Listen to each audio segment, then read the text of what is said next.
What's up, guys? It's time for me to break down the top 5 QBs facing the most pressure this season. Let's start off with number 5. We got Tua Tagovailoa.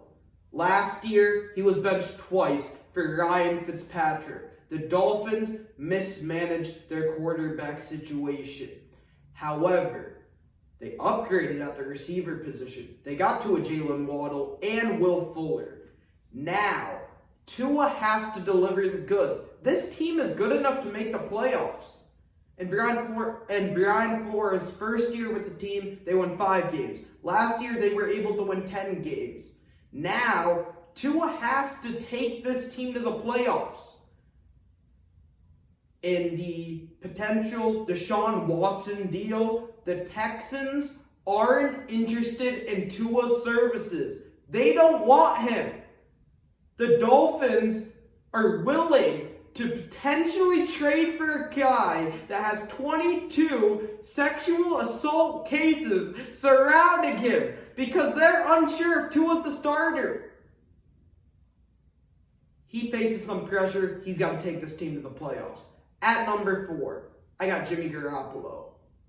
If Jimmy Garoppolo can ball out and can stay healthy, I think he'll have a market next season when the 49ers eventually move off him to go with Trey Lance. However, if Jimmy Garoppolo fails to stay healthy or stinks it up, Jimmy Garoppolo is not going to have a market. He'll be done in this league as a starting quarterback. He's got to live up to the potential that this roster has. I picked them to win the NFC West. Jimmy G has to play good football, can't turn the ball over, and he has to find a way to stay healthy. At number 3, I have Sam Darnold. I get it. He was in a bad situation. Adam Gase wasn't the right coach for the job.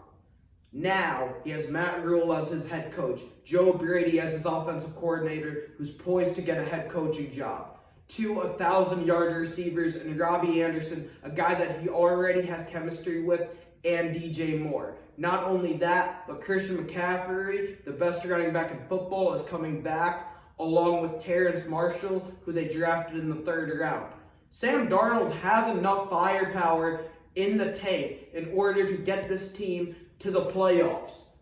If Sam fails to take Carolina to the playoffs, I expect this team to explore their options.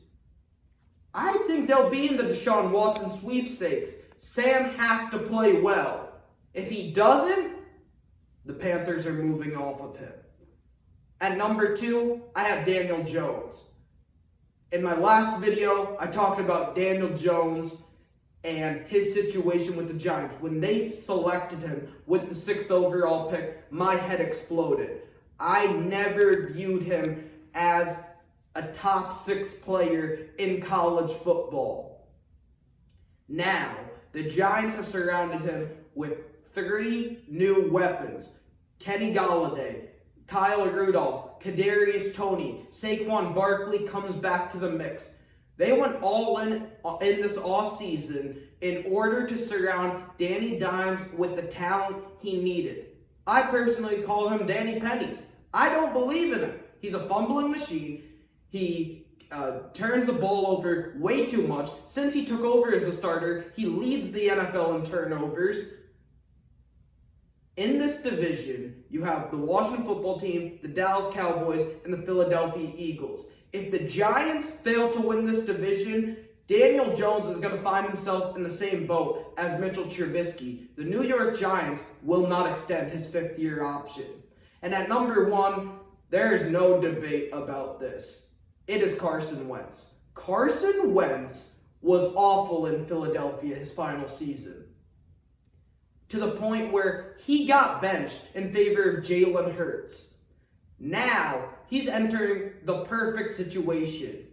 He gets to reunite with his former offensive coordinator, Frank Reich. He gets to play behind a top 5 offensive line. He has an elite running game. Jonathan Taylor, towards the tail end of the season, was starting to establish himself as a top 10 running back. He has better weapons in Indy as opposed to what he had in Philly.